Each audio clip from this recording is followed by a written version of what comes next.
Assalamualaikum warahmatullahi wabarakatuh. Saya Dia Ayuna Rahmawati, NPM 17410040, kelas 6B PBSI Upgris. Saya di sini akan mempresentasikan hasil kerja saya yang berjudul Analisis Puisi Pendekatan Feminisme Karya Sastra. Intisari dalam penulisan makalah ini adalah mendeskripsikan pendekatan feminisme karya sastra. Karya sastra yang akan dianalisis dalam hal ini adalah puisi. Puisi di dalamnya banyak mengandung perasaan dan emosi penulis. Hasil analisis menunjukkan nilai-nilai feminisme yang terkandung dalam sebuah puisi. Puisi yang akan dikaji adalah puisi yang berjudul Kangen dan Cinta karya Helvi Tiara Rosa. Dengan analisis menggunakan pendekatan feminisme diharapkan dapat mengungkapkan sisi-sisi feminisme dalam puisi tersebut. Kata kunci feminisme, puisi, Helvi Tiara Rosa, cinta dan kangen. Feminisme berasal dari kata femini yang berarti pejuang hak-hak kaum wanita, kemudian meluaskan menjadi feminisme, yaitu suatu paham atau isme yang memperjuangkan hak-hak kaum wanita. Dalam Kamus Besar Bahasa Indonesia KBBI, feminisme disebut sebagai gerakan wanita yang menuntut persamaan hak sepenuhnya antara kaum wanita dan pria.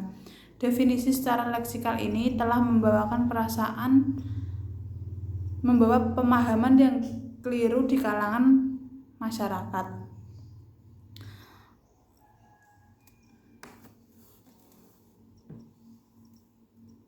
Analisis puisi pertama yang berjudul Cinta.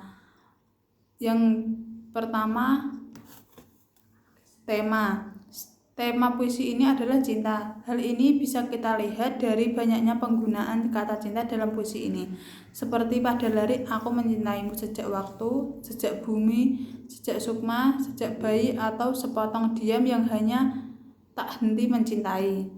Yang kedua, diksi. Diksi yang digunakan penyair dalam puisi ini sangat indah dan tidak biasa, seperti pada lirik Aku yang mendambamu hingga ke paling lebah, yang maksudnya adalah si penyair sangat mendambakan atau menginginkan orang yang dimaksudnya, orang yang mencintai dalam puisi tersebut.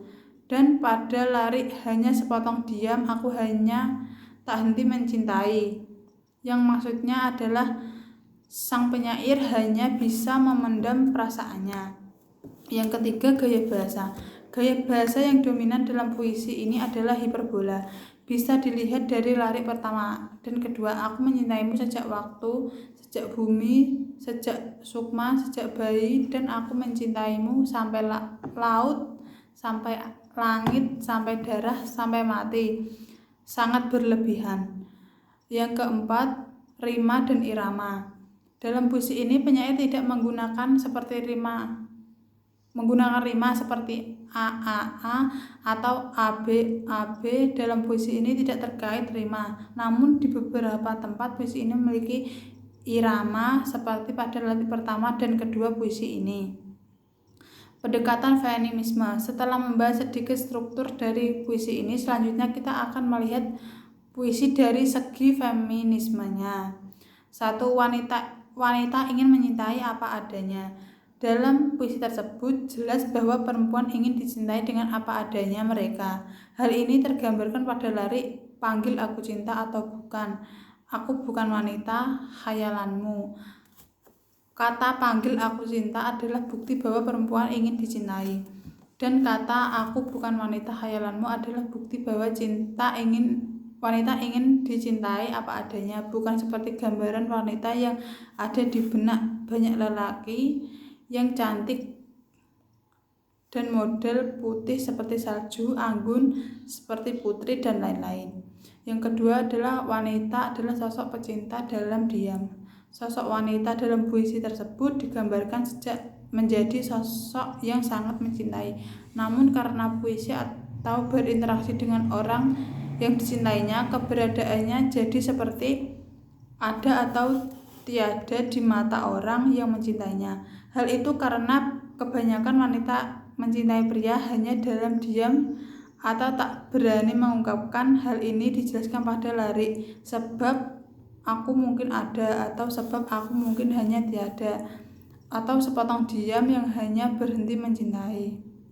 Di Indonesia rasanya tabu atau gengsi jika wanita menyatakan cinta lebih dahulu. Kebanyakan wanita di Indonesia beranggapan bahwa menunggu memang sudah kodratnya wanita dan menyatakan cinta memang sudah kodratnya lelaki. Tradisi seperti ini membuat kebanyakan wanita lebih memilih untuk diam saat mencintai. Meski begitu, wanita selalu teringat oleh orang yang dicintai dimanapun dan kapanpun.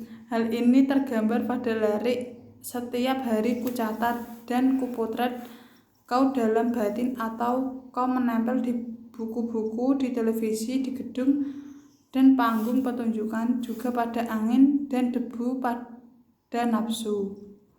Puisi kedua yang berjudul Kangen.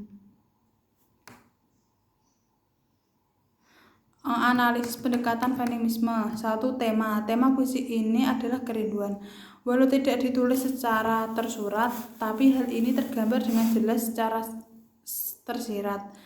Dan juga kita bisa melihat dari judul puisi ini, yaitu Kangen. Dan juga biasanya orang yang rindu akan mengingat kenangan-kenangan yang terjadi antara orang yang merindukan dan orang yang dirindukan. Dalam puisi ini, penyair mengingat-ingat kembali kenangan yang penuh dia lakukan kepada orang yang dirindukan. Hal ini tertulis pada lirik "Kau ingat" atau "Saat kubisukan, mungkin kau tak perlu matahari, bulan atau bintang lagi, cukup tahu cahaya yang dia kirimkan untukku." Yang kedua, diksi yang digunakan dalam puisi ini sederhana namun indah, tetapi bagian yang dimana diksi tidak seperti biasa, yaitu pada lirik "Lelaki sederhana berhati samudra yang selalu membawaku berlabuh padanya." Di situ jelas menggunakan diksi yang tidak biasa dan itu indah. Yang ketiga, gaya bahasa. Dalam puisi ini ada majas perbandingan, yaitu simile. Hal itu terlihat dalam lirik "Aku menjelma hujan", dan ada juga hiperbola, yaitu "Lelaki sederhana berhati samudra", padahal yang dimaksud adalah berhati luas atau lapang dada, atau juga bisa diartikan sabar. Rima dan irama. Puisi ini tidak berlalu teringat dengan rima, namun ada bait dalam puisi tersebut yang menggunakan rima AA BB, yaitu pada bait "Kau tahu aku masih saja menatapmu dengan mataku yang dulu, lelaki sederhana berhati samudra yang selalu membawaku berlabuh padanya." Pendekatan feminisme dalam puisi ini bisa kita lihat dari beberapa aspek, yaitu wanita membutuhkan lelaki dalam hidupnya sebagai pemimpin. Ya, wanita membutuhkan lelaki sebagai pemimpin. Hal ini bisa dilihat dari bait "Kau ingat" atau "Saat kubisukan, mungkin aku tak perlu matahari, bulan atau bintang lagi, cukup kau cahaya yang dia kirim untukku." Dalam bait itu penulis menjelaskan kalau wanita tidak perlu lagi apapun di dunia ini kecuali orang yang akan dituju dalam puisi itu. Dan kata cahaya bisa bermakna konotatif sebagai penerangan atau pemadu. Sekian presentasi dari saya. Wassalamualaikum warahmatullahi wabarakatuh.